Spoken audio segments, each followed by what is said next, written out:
esse de pela fé porque descarna e escalpela o indivíduo todo, e é a razão de muita loucura, de muito suicídio de parentes, de muita descrença amarga para o resto da vida, essa imposição de que todo doente que recebeu uma oração de fé vai ficar curado.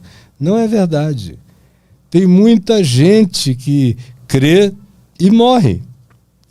Porque morrer e viver são realidades que estão para além do que eu, como homem, quero, desejo ou imponho em relação a qualquer outra pessoa. Existe a dimensão totalmente misteriosa e pessoal do vínculo de Deus com a pessoa. Morrer é bom. Esse é que é o problema. É que crente diz que está salvo, mas é apavorado em relação à morte. São os caras mais medrosos que eu conheço acerca da morte, são os crentes. Mas eles dizem que vão para a glória. Conversa fiada, não creem. Eu creio, meu filho morreu, eu chorei de dor egótica, porque eu não ia ter mais a presença dele comigo, era uma questão muito mais de autossatisfação, dor pessoal, mas de outro lado eu sabia que ele tinha entrado em glória absoluta. Aí me perguntaram, se Deus lhe desse a alternativa de trazer seu filho de volta à vida, o senhor faria isso? Eu disse, Deus me livre de fazer um negócio desse. Eu vou tirar o cara lá da glória, trazer o bicho para esse negócio aqui. Deus me livre. Eu não estou procurando morrer, mas morrer já não significa nada para mim. A minha única preocupação na morte é se eu ajudo, deixo minha mulher, meus filhos vivendo bem, com felicidade. Agora, a morte não é um problema para mim. Eu já passei da morte para a vida. Foi o que Jesus disse. Quem crê em mim já passou da morte para a vida. Quando ele ressuscitou Lázaro, foi assim também. Ele disse, eu sou a ressurreição e a vida. Aquele que crê em mim, ainda que morra, fisicamente viverá. E todo aquele que, vivendo, crê em mim, jamais morrerá eternamente. Vai passar direto. Não tem nem esse registro, é só glória, é sair dessa relatividade absoluta, desse lugar onde você bate os braços o dia inteiro para não se afogar, e entrar na elevação sublime daquilo que olhos nunca viram, ouvidos nunca ouviram e que nunca subiu ao coração humano, e que é aquilo que Deus tem reservado para aqueles que o amam.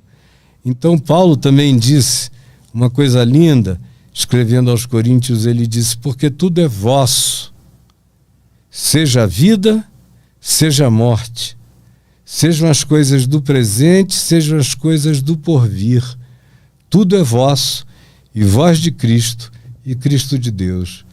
Então, vida e morte, a vida, como Paulo disse, para mim o viver é Cristo e o morrer é lucro. Então, meu Deus, eu só estou no lucro, eu não tenho como perder alguma coisa. Aqui é Cristo. E quando eu partir daqui é ganho, é lucro, é o indizível.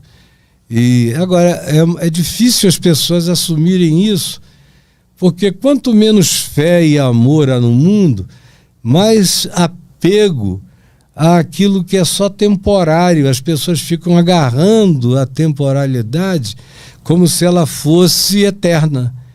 E é por isso que tem gente que tem dinheiro aí para manter mais 2.000 gerações vivendo. E eles próprios estão infelizes, se divorciando, se destruindo, o filho perdeu o juízo, a filha está doida, mas os caras se agarram àquilo que é temporal, que é passageiro. Eu quero me segurar nas coisas que não passam. Também como Paulo disse, porque as coisas que se veem são temporais, as que se não veem são eternas. Então, crê nisso, tá bom? E por que rezar, então, orar por alguém que está para morrer? Por causa do meu amor pela pessoa e por causa, às vezes, do desejo da pessoa, da família da pessoa em relação àquilo. Então, Jesus, que orava e que botava a mão na cabeça das pessoas e todo mundo era curado, não fez isso de maneira absoluta. Ou seja, quando ele chegou em Nazaré, onde ele cresceu, foi criado, ele ficou perplexo com a incredulidade do povo da aldeia dele. E o texto lá de Marcos, capítulo 6, diz que Jesus ficou chocado com a incredulidade e disse que em lugar nenhum ele tinha visto um povo mais incrédulo, porque a familiaridade com ele, Jesus, fazia com que eles perguntassem: escuta, esse cara não é o filho de Maria, de José? Não moram entre nós os seus irmãos e suas irmãs? Aí ele disse: porque ninguém é profeta na sua própria terra. Às vezes uma pessoa precisa que uma outra venha de fora para falar aquilo que ela está ouvindo o dia inteiro, mas os ouvidos dela se bloquearam por razões de natureza psicológica distintas. E aí diz lá, o próprio Jesus não pôde operar ali muitos milagres se não curar uns poucos enfermos, impondo-lhes as mãos. Era quase que uma transferência direta, porque na maioria das vezes ele só dizia: eu quero, fica curado, e todo mundo ficava. Vem a mulher que pega na roupa dele atrás e o fluxo hemorrágico de 12 anos para. É morto que ressuscita, é leproso que ele diz: fica limpo. Bota a mão na chaga do sujeito e diz: fica limpo, e o cara fica limpo na hora. Agora, a incredulidade, ela bloqueia o processo, o fluxo desse encontro. O morto, Lázaro, não estava crendo, mas as irmãs dele, que estavam vivas, criam que Jesus podia trazê-lo da morte. E Jesus o trouxe da morte. Agora, havia muito morto em Israel, muita gente morrendo em Israel, e Jesus não andava correndo para curar mortos. Mas então a fé tem uma ligação direta a isso? A cura? A cura, ela opera em três dimensões. Uma tem a ver com quem recebe a oração, outra tem a ver com aquele que ora, se ele ora com a consciência da vontade de Deus. Tem muita gente que me pede para orar por cura, e eu não oro uma única vez pela cura, eu oro para que a pessoa tenha paz para atravessar o que ela está atravessando. Porque, por exemplo, nas igrejas pentecostais é uma obrigação que as pessoas fiquem curadas. Isso gera muita dor, opressão, angústia e muita hipocrisia, porque quando o pastor vai lá e ora e o indivíduo não fica curado ou morre, ele transfere aquilo tudo para o objeto da oração, dizendo: infelizmente, ele ou ela não tiveram fé para tomar posse da cura. Ora, Eliseu, que foi um dos profetas de Israel que mais curou pessoas, morreu de uma enfermidade incurável. E olha a ironia, jogaram os ossos dele, enterraram Eliseu numa vala, num túmulo, no deserto. E um dia, anos depois, só tinha os ossos de Eliseu lá, um morto que ia sendo conduzido ali do lado num esquife, rolou e caiu em cima dos ossos de Eliseu e ressuscitou na hora. Mas o Eliseu mesmo, que curava tanta gente, morreu de uma doença que ele não podia se curar. É a história que Jesus disse: médico, cura-te a ti mesmo. Não é assim que às vezes acontece.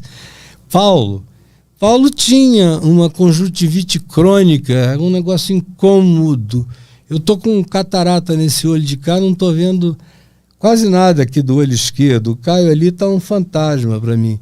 Com o direito ainda estou vendo, porque tem 30%, vou ter que tirar isso agora. Não pensei em orar pela catarata em nenhum momento, tem recursos. Eu costumo orar por aquilo que está para além do recurso humano. Filho meu está gripado, eu dou remédio. Tá assim, eu vou levar ao médico. E quanto mais recursos houver, menos necessidade de oração por cura haverá, exceto naqueles casos absolutamente para além do que o recurso humano alcança. Quanto mais o recurso humano aumenta, menos a necessidade desse tipo de exercício para a cura física acontece. Então, para mim é muito simples esse processo. E, além de tudo, no meio disso tem o que João falou na epístola dele: se orarmos segundo a sua vontade. Então, às vezes a gente está orando numa direção totalmente oposta. É só o capricho, ou então o ego de quem está orando, que quer ficar famoso como curador, aí vai lá e ora. Aí a pessoa vai embora, morre e você não teve fé, porque eu sou o homem do poder. Eu não sou o homem de poder nenhum, eu só quero é ter sabedoria para não deixar o meu próximo sentindo agonias que não pertencem a ele. E eu já vi muita cura acontecer, já orei por muita gente doente que ficou curada, mas isso para mim não é uma obsessão, nem é uma obrigação, nem é nada, e tem que vir de imensa espontaneidade, tanto de quem pede quanto de quem ora. Se não houver amor e espontaneidade, nem comece. Porque mesmo havendo tudo isso, às vezes a vontade sublime, suprema e maior é levar, como diz o Salmo. Crente não gosta desse Salmo, que diz o seguinte, que agradável é aos olhos do Senhor a morte dos seus santos. Agradável. O cara entra no absoluto. É melhor viver no relativo ou no absoluto? Eu quero entrar no absoluto.